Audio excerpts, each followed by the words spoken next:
Mr. Speaker, despite all that President Trump is doing to wreck global stability, our government still spends billions a year on digital technology contracts, including with US tech giants. Will the Secretary of State immediately put together a UK digital sovereignty strategy to build our resilience and security as France and Germany are doing? Well, we are already investing £500 million in our sovereign AI unit to back our brilliant AI entrepreneurs and startups, because we believe more competition in this area is good for Britain and good for the world. We now come to Prime Minister's questions. Joanna Baxter. Question number 1, please, Mr. Speaker. Prime Minister. Thank you, Mr. Speaker. On World Cancer Day, we're publishing our National Cancer Plan to transform care for patients. It means investment in cutting-edge technology so our exceptional frontline staff can give world-class care. It funds more tests and scans, meaning faster diagnosis and treatment, and tailored treatment in specialist centres. And, Mr. Speaker, we'll cover the cost of every family whose child needs travel for cancer care, because the focus should only be on recovery, not worrying about money. This morning I had meetings with ministerial colleagues and others. In addition to my duties in this House, I shall have further such meetings later today. Baxter. Thank you, Mr. Speaker. Up and down the country, this government is restoring pride in place by investing in our high streets, the beating heart of our communities. Yet in Paisley and Renfrewshire South, the SNP-led Renfrewshire Council has done the opposite, sitting on their hands whilst the owners of the Paisley Centre, who received planning permission to develop the centre some years ago, have sought support to transform our town centre. Does the Prime Minister agree with me that it is only the SNP's lack of ambition and failure of leadership that is letting Paisley down, and will he work with me to restore pride in Paisley's town centre? She's a superb champion for Paisley. Her constituents deserve a Scottish Government that matches her dedication. Mr. Speaker, for our part, we've delivered record funding settlement. We're investing £280 million in Pride in Place across 14 Scottish communities. We've secured shipbuilding on the Clyde for over a decade and just announced an AI growth zone in Lanarkshire. The choice, Mr. Speaker, is clear. A third decade of failure under the SNP or real change for Scotland under Anna Sarwar. Leader of the Opposition, Kemi Baden. Thank you, Mr. Speaker. The whole House will be disgusted by the latest revelations about Jeffrey Epstein. All of us want to see his victims get justice. But the political decision to appoint Epstein's close associate, Peter Mandelson, as Britain's ambassador to Washington goes to the very heart of this Prime Minister's judgment. When he made that appointment, was he aware that Mandelson had continued his friendship even after Epstein's conviction for child prostitution? Simple question. Mr. Speaker, let me start where I must, with the victims of Epstein, and all of our thoughts are with them. Can I also say our thoughts are with all those who lost jobs, savings and livelihoods in the aftermath of the 2008 financial crash. To learn that there was a cabinet minister leaking sensitive information at the height of the response to the 2008 crash is beyond infuriating. And I am as angry as the public and any member of this House. Mandelson betrayed our country, our Parliament and my party. Mr. Speaker, he lied repeatedly to my team when asked about his relationship with Epstein before and during his tenure as ambassador. I regret appointing him. If I knew then what I know now, he would never have been anywhere near government. And that is why, Mr. Speaker, yesterday, the Cabinet Secretary, with my support, took the decision to refer material to the police. And there is now a criminal investigation. I've instructed my team to draft legislation to strip Mandelson of his title and wider legislation to remove disgraced peers. And this morning, I've agreed with His Majesty the King that Mandelson should be removed from the list of Privy Councillors on grounds that he's brought the reputation of the Privy Council into disrepute. Mr. Speaker, I asked the Prime Minister a very specific question. Did he know that Mandelson had continued his friendship with Epstein after the conviction? He says if he knew then what he knows now, but he did know. In January 2024, a journalist from the Financial Times informed the Prime Minister that Mandelson had stayed in Epstein's house even after that conviction for child prostitution. So did the Prime Minister conveniently forget this fact, or did he decide it was a risk worth taking? Prime Minister. Well, Mr. Speaker, as the House would expect, we went through a process. There was a due diligence exercise, and then there was security vetting by the security services. What was not known was the depth, the sheer depth and extent of the relationship. He lied about that to everyone for years. And new information was published in September, showing the relationship was materially different to what we'd been led to believe. When the new information came to light, I sacked him. But we did go through a due diligence exercise. The points that are being put to me were dealt with within that exercise. In response to the humble address this afternoon, I intend to make sure that all of the material is published. Mr. Speaker, the only exemptions are national security, if it would prejudice national security. My first duty is obviously to keep this country safe. And when we drafted humble addresses, we always put an exemption for national security. But also anything will prejudice international relations. Mr. Speaker, you in the House will appreciate that in the course of discussions country to country, there are very sensitive issues of security, intelligence and trade which cannot be disclosed without compromising the relationship between the two countries or a third country. Mr. Speaker, so that I can be totally open with the House, I should also disclose that the Metropolitan Police have been in touch with my office this morning to raise issues about anything that would prejudice their investigations. We're in discussion with them about that, and I hope to be able to update the House, but I do think I should make that clear to the House at this point, because those discussions are ongoing. Shall I clear that up? I'm going to come to the humble address in a moment, but the Prime Minister cannot blame the process. He did know it was on Google. If the Conservative Research Department could find this information out, why couldn't Number 10? On the 10th of September, when we knew this, I asked him at that dispatch box, he gave Mandelson his full confidence at that dispatch box, not once, but twice. He only sacked him after pressure from us. I am asking the Prime Minister something very specific, not about the generalities of the full extent. Can the Prime Minister tell us, did the official security vetting he received mention Mandelson's ongoing relationship with the paedophile Jeffrey Epstein? So clear. Prime Minister. Yes, it did. As a result, various questions were put to him.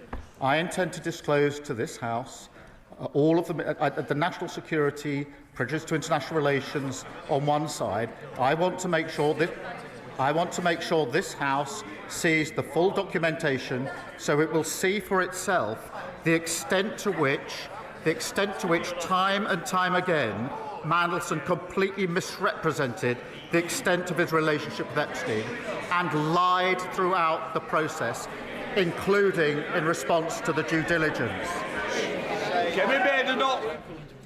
Mr. Speaker, I think it is shocking what the Prime Minister has just said.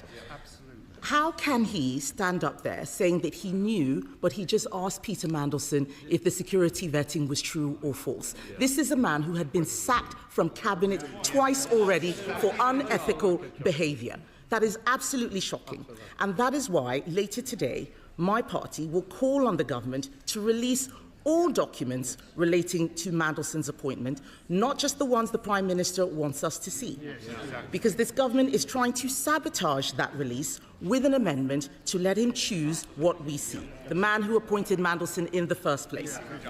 Labour MPs now have to decide if they want to be accessories to his cover-up.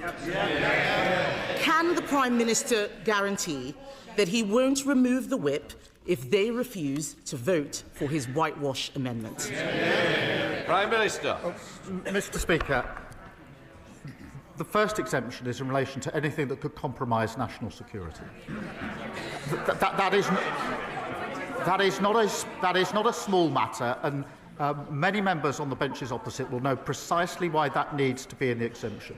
When we were drafting humble addresses, when we were sitting over there, we always made sure that exemption was in because we knew how important it was to the then government. I don't think I've seen a humble address without that in, because and just to be clear, to vote to release something that would prejudice national security is wrong in principle. The second exemption is in relation to things that would prejudice international relations. There will be discussions about security and intelligence and trade, which are highly sensitive to the two countries involved and to third countries. Well, they have to ask themselves whether they want to vote to prejudice our national security. I don't think they do. I don't think, in fairness, that they do. But can I reassure the House, Mr. Speaker? Let me reassure the House that the process for deciding what falls into those categories will not be a political process. It will be led by the Cabinet Secretary, supported by government legal teams. So they will be looking at the question of prejudice. They will be making that decision. The only additional thing I just want to put before the House, because there was a discussion this morning with the Metropolitan Police, is that we are in discussions with them about any material that they're concerned will prejudice their investigation. We're at an early stage of that discussion, but I didn't want to have the House not know that that discussion is going on. Mr. Speaker, the Prime Minister is talking about national security. The national security issue was appointing Mandelson in the first place. And what he has said about the humble address is a red herring. To those Labour MPs who were not there in the last Parliament, let me tell them, humble addresses already exempt genuine national security. This is not about national security, this is about his job security. His amendment lets him withhold anything to do with international relations. But this whole appointment is to do with international relations. So if they're voting for it, they are voting for the cover-up. If the Prime Minister is serious about national security concerns, then he should ask the Intelligence and Security Committee to decide which documents should be released. Will he commit to doing so here and now? Prime Minister. Mr. Speaker, I've set out the process. It won't be a political process. It will be led by the Cabinet Secretary, supported by the government legal teams.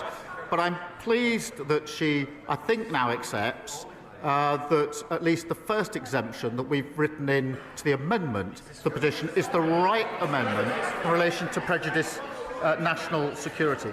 But she and others behind her will understand that because of the breadth of what's asked for, and we're doing everything we can to make sure this is fully transparent and disclosed, but she and those behind her will understand from their own experience in government the sensitivity of information about security and intelligence and trade relations that are inevitably caught in exchanges of the nature that have been asked for. And it is right that anything that prejudices, not touches on, prejudices international relations is protected within the disclosure.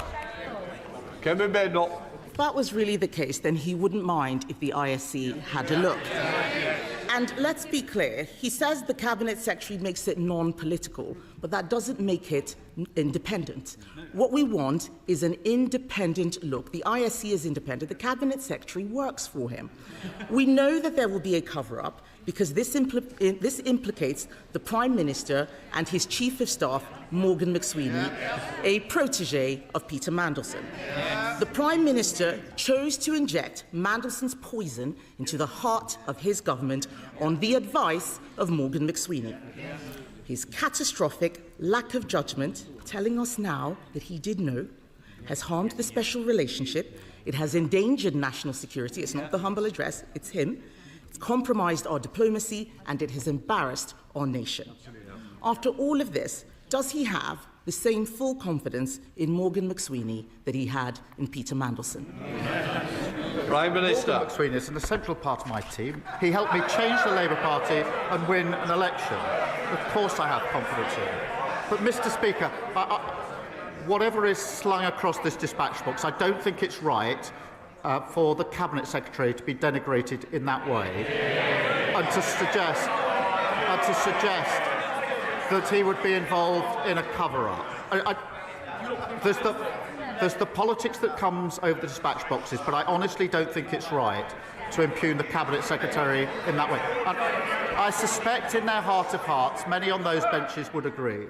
Mr. Speaker, I'm as angry as anyone about what Mandelson has been up to. The disclosures that have been made this week of him passing sensitive information at the height of the response to the 2008 financial crash is utterly shocking and appalling. He's betrayed our country. He's lied repeatedly. He's responsible for a litany of deceit. But this moment demands not just anger, but action. And that's why we've moved quickly, referring material to the police, publishing legislation so we can remove titles from disgraced politicians, and stripping Mandelson of his Privy Councillorship. That is what the public expect, and that is what we will do. Libins.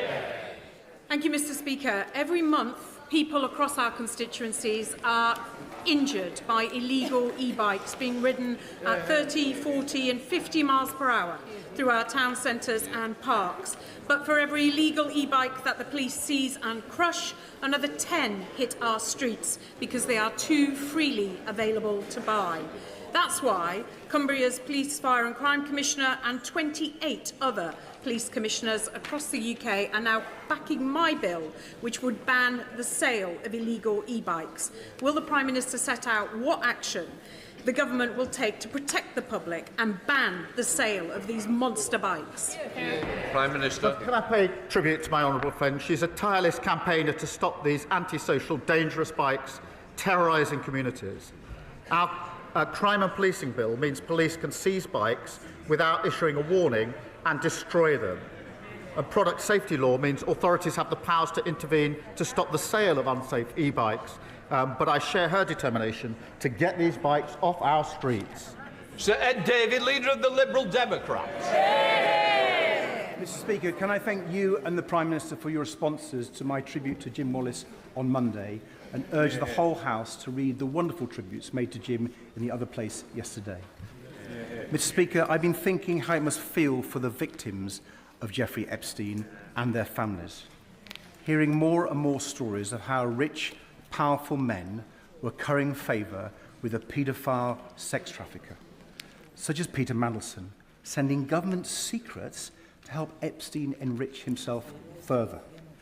Seeing Mandelson made ambassador to the United States, even after his links to Epstein had been extensively reported by both the Financial Times and Channel 4 News. So can the Prime Minister tell us, given he now admits he knew about those links, before he gave such an important job to one of Epstein's closest friends, did he think at all about Epstein's victims? Mr. Speaker, we looked at the material. There was a process. There was then, as he will understand, there was then a security vetting exercise as well. And that's why I started by saying all of our thoughts are with the victims of Epstein. He is right at the beginning of his question to express anger at the material that has recently come out in relation to sensitive information in the aftermath of the 2008 crash. And that is why yesterday, working with the Cabinet Secretary, we referred material to the police which has now led to the criminal investigation that is going to follow. Mr. Speaker, I think the victims of Jeffrey Epstein deserve far better than that. They deserve Peter Mandelson not being appointed in the first place. We don't even know the full extent of the British establishment's involvement in his appalling crimes, or how many British girls and young women were trafficked by him. So we need a full public inquiry, both to get justice for the victims and to protect our national security. Mr. Speaker, the Polish government think Epstein may have been spying for Vladimir Putin. Is the Prime Minister concerned that Peter Mandelson may have been leaking state secrets, not just to a paedophile American financier, but also a Russian agent? Well, Mr. Speaker, he talks of a public inquiry. Obviously, the focus now has to be on the criminal investigation which has started. As he knows, that investigation will go wherever the evidence leads it, and I've made it absolutely clear that the government will cooperate, as he would expect, with that criminal investigation wherever it goes. Thank you, Mr. Speaker. I welcome the news that Bristol East will be getting another 3 breakfast clubs. I've seen how these clubs aren't just about making sure that no child starts the school day hungry. They're also about giving staff the extra time to spend with the children and to spot whether there might be trouble at home. And on that note, can I urge the Prime Minister to work with schools on our manifesto commitment to identify children with parents in prison to make sure that those children get all the support that they need? Can I thank her for raising this and confirm that we're looking at how we can strengthen the support in place for these children so no child falls between the cracks. Free breakfast clubs mean every child is fed and ready to learn, and I'm delighted to see 3 more in her constituency as she references. But I also want to mention Rushbrook Primary Academy, Oasis Academy Aspinall, Longsight Community Primary, St Bernard's Roman Catholic Primary School Manchester, all soon operating free breakfast clubs in Gorton and Denton.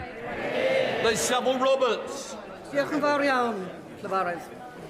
The victims and survivors of Epstein and his circle of overprivileged elite are at the forefront of my mind here and now. Mandelson, we now know, described Epstein's release from prison after being sentenced for child sex offences as Liberation Day.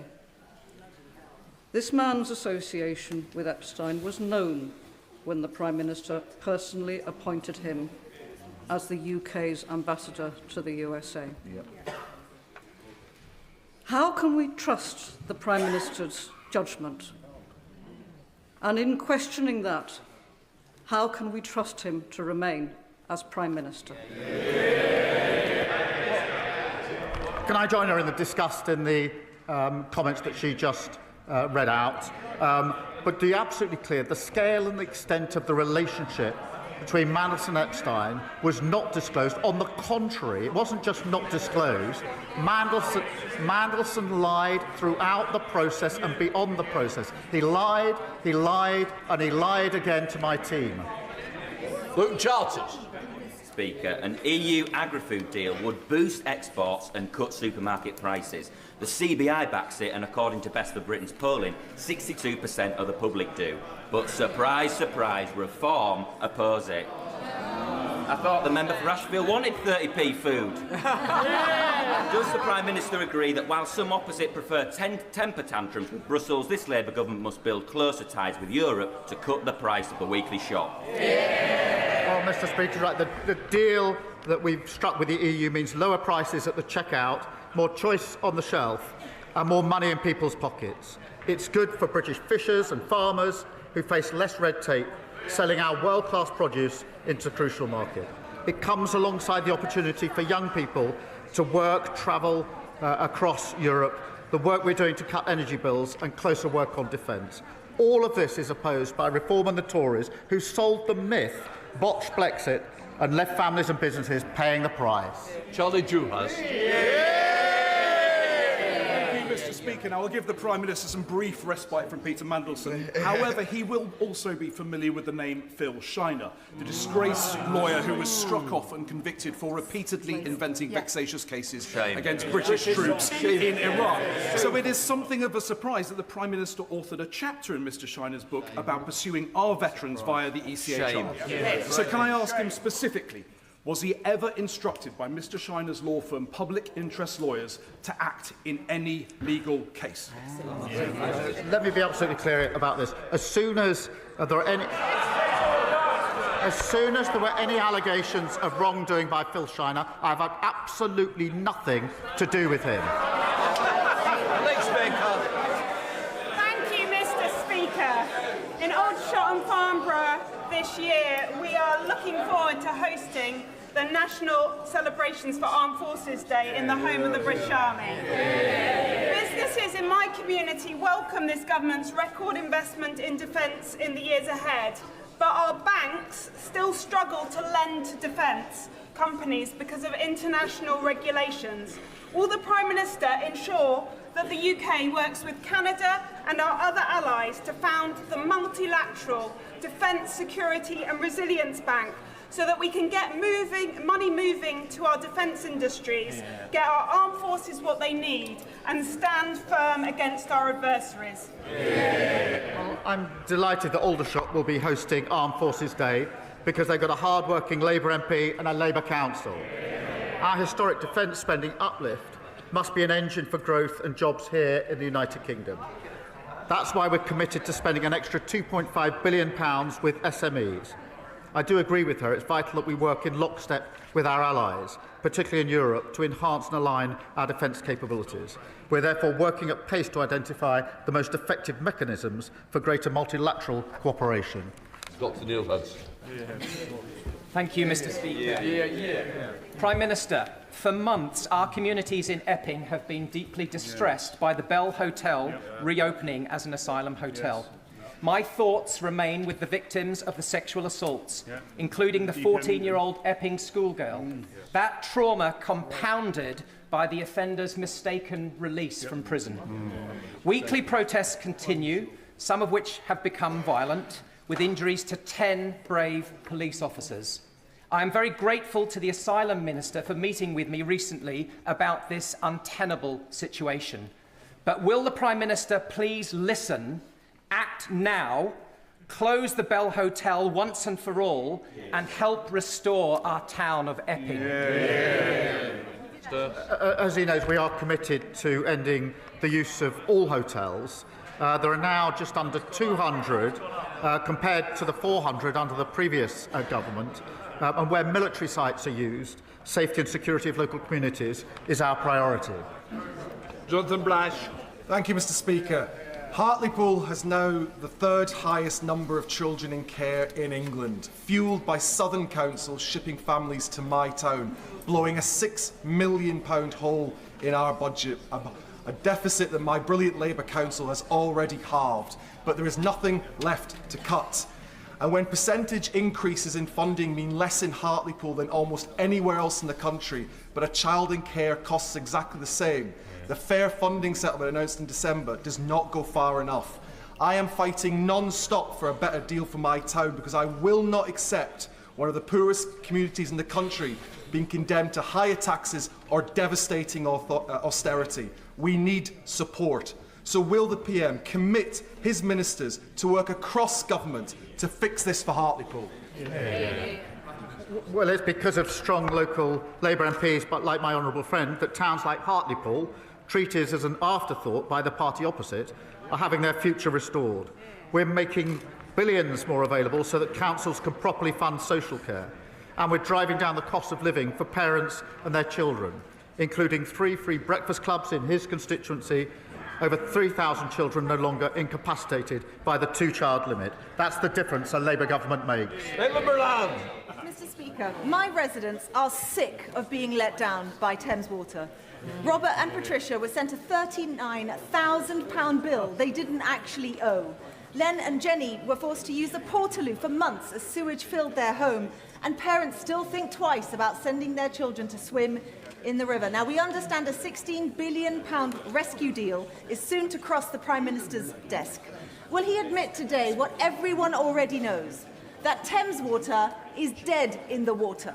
Any delay is pointless, and it should be allowed to be put out of its misery and rebuilt as a company for public benefit.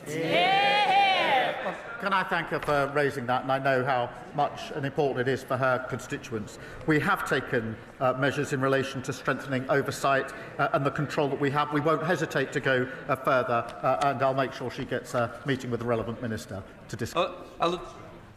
Thank you, Mr. Speaker. It was a privilege at the weekend to join fellow North East MPs on the destroyer HMS Duncan, to meet the crew and also be briefed on the exciting plans for the innovative future of the Royal Navy. A future that should be bright, given the £10 billion frigate deal with Norway, but also a future we absolutely want our region to be part of. So would the Prime Minister agree that, given the North East strengths in AI, satellite technology and advanced manufacturing, North East workers and businesses should be at the heart of the future hybrid navy? And will ministers meet us and industry leaders to put the North East at the heart of our future defence? Mr. Speaker, can I first thank the commanding officer and crew of HMS Duncan for their service, and thank my honourable friend. I remember meeting the brilliant workforce in his region, and I know the defence ministers would be delighted to do the same. Our record defence spending is supporting jobs and growth across the North East. We invested £200 million in Optric semiconductors in his constituency last year. As we increase defence spending, the North East will play a major role securing good skilled jobs for generations to come. Christine Jardine. Thank you very much, Mr. Speaker. And can I associate myself with the comments of my party leader about Lord Wallace, a man I feel I was privileged to know. But can I ask the Prime Minister, given the conversations which are taking place in this place today and up and down the country about Peter Mandelson and his involvement with the paedophile who trafficked women, and the millions of women, particularly in this country, who will have been triggered by that, given the establishment's proximity to what happened, will the Prime Minister assure that there will be support set up, helplines, and that as well as the victims, the direct victims, those indirect women who've been triggered now will be supported? Well, she's right to raise this, and obviously we'll support the police on the one hand with their investigation, but also we will press on with our work to halve violence against women and girls, which is very much about putting the support in place that is needed for all victims of violence. That is a crucial part of our work, and I hope we can work across the House in support of it. Ellen Hayes. Thank you, Mr. Speaker. I'm proud that Labour MPs voted yesterday to remove the two-child limit and lift 400,000 children out of poverty. But child poverty cannot be eradicated while children are living in overcrowded temporary accommodation without their own bed or anywhere to do their homework. So will the Prime Minister commit to urgent and persistent action to drive down the use of temporary accommodation, ensuring that our councils, including my councils of Lambeth and Southwark, have the funding they need in the final local government finance settlement next week? Well, can I join her in the pride in voting to remove 500,000 children from poverty and lift them out of poverty after hundreds of thousands were plunged into poverty by the party opposite when they were in government. On the point she raised about temporary accommodation, she's right that every child deserves a safe, warm and secure home. We're investing a record £3.5 billion in homelessness services and £950 million in local authority housing fund to deliver better quality temporary accommodation. Mr. Speaker, how we answer SEND families' call for justice will measure who we are. Christopher Lascaris was autistic and murdered aged 24. His mother, Fiona, who is here, spent 8 years begging authorities to protect him, but they refused because they presumed he had mental capacity. So will the Prime Minister support Christopher's law, creating a duty to assess mental capacity where it is in doubt to save the lives of others?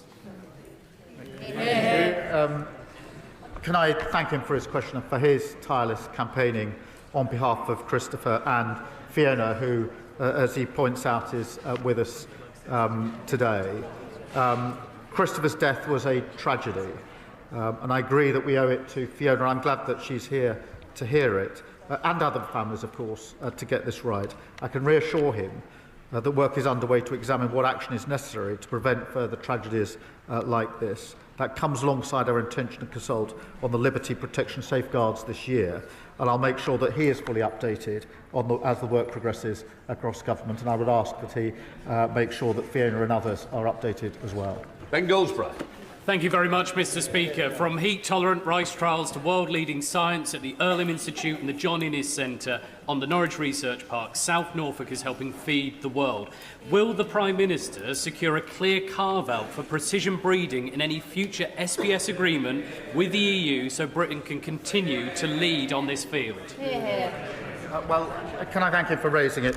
As negotiations are ongoing, we remain committed, he'll be pleased to know, to the Precision Breeding Act and supporting new innovative technologies. And the EU accepts there will need to be areas where we retain our own rules, and we'll always prioritise British interests as we negotiate our SPS agreement. Caroline Johnson. Mr. Speaker, as you're aware, I've been campaigning for a Lincoln Dental School for some years, and I'm pleased to be able to tell the House that thanks to the hard work of, amongst others, Professor Juster, Professor Reid and Susie McPherson, Lincoln Medical School are now in a position to take their first cohort from 2027. So can I ask the Prime Minister, will he provide the necessary funding for this cohort of students to start to help improve the oral health of people right across Lincolnshire? Well, I'm pleased to hear the news about the dental school in her constituency, and we have put in further funding in relation to dentistry. We were left with a dental desert across many parts of the country. We're fixing that problem, but I'm glad to hear the news in her constituency. Holly Billings. Thank you, Mr. Speaker. As the Prime Minister pointed out, today is World Cancer Day. As outlined in our cancer plan, early detection and diagnosis is vital. Will the Prime Minister agree to consider the campaign by my constituent Gemma Reeves, who is a nurse at the Queen Elizabeth Queen Mother Hospital, to ensure breast cancer screening for all women over the age of 40 and meet her to discuss how such a change would save lives? Well, I'd absolutely support that, and I'll make sure she gets a meeting with the relevant minister, because early diagnosis is so important for all cancers, and we must do everything we can to ensure that our early diagnosis is the absolute norm and never the default. Final question, Suella Brabham.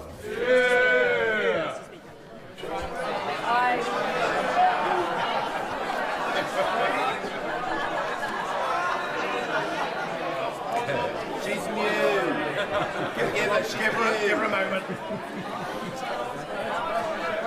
Thank you, Mr. Speaker. I recently met one of the bravest women I know. Elizabeth was 14 when she was raped in Rotherham. She is one of the survivors of the rape gangs, one of the biggest national scandals in our history.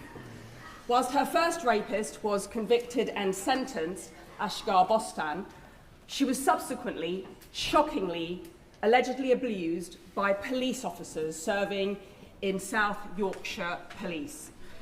One of those officers remains on active service today. Elizabeth made complaint through Operation Linden. None of them were followed up. She rightly feels betrayed and failed by the very institution designed to protect her. Will the Prime Minister meet with Elizabeth, rape gang survivors and myself to commit that those who committed and covered up these abhorrent offences are put behind bars where they belong? Well, I'm deeply concerned about the facts she's just outlined, and if she could give us all the details of that, I'll make sure that there is a relevant meeting and follow-up in relation to those concerns. Point of order, Sir David James. Thank you, Mr. Speaker. Today's debate will focus on Mandelson and his relationship with the paedophile Jeffrey Epstein. However, it will not cover his relationship with another alleged paedophile, murderer, gangster, specialist in bribery and corruption, and Putin favourite, Oleg Deripaska, a relationship that may be just as bad as that with Epstein. As European Trade Commissioner, Mandelson made decisions favouring Deripaska's company by $200 million a year. Mandelson avoided proper investigation by lying about the timing of his relationship with Deripaska. Mr. Speaker, how can we find out what investigations were carried out before Gordon Brown and his government appointed Mandelson as a minister? Do you agree this House needs to see this information? If so, how can we obtain it? Yeah. What I would say is, Luke, this is a very experienced member, and I know he'll pursue this through the many avenues, and I know there is a debate later in which he may wish to catch the chair's eye in order to raise these issues. These are very serious issues that he's raised, and this will be taken seriously, and I'm sure that the front bench has heard it as well. I will leave it at that. Mr. Speaker, please. Point of order. Thank you ever so much, Mr. Speaker. The Prime Minister said that in each humble address that his party laid in opposition, they mentioned national security. Mr. Speaker, the Prime Minister has left. However, I have checked the two most recent humble addresses laid by the Labour Party when they're in opposition, and all members on those benches should be very aware the words national security do not feature even once, because it is not necessary in a humble address. So, Mr. Speaker, how do we get the Prime Minister to correct the record when he's just chosen to leave the room? Don't be ridiculous. Can I just say to you, you put it on the record. I don't want to continue the debate, but you put it on the record, so it's there. Right. Point of order, Church. Thank you very much, Mr. Speaker. Now, the Prime Minister, in response to me just now, appeared to deny ever being instructed by disgraced lawyer Phil Shiner. Yet I have here the 2007 case of Al Jeddah versus the Secretary of State for Defence, where it quite clearly says appellants instructed by public interest lawyers include one Kier Starmer QC. Perhaps the Prime Minister might want to return to the House and clarify his earlier remarks. I'm not here to continue a debate. You put it on the record, we will leave it at that. Right. We'll let the front benches change over.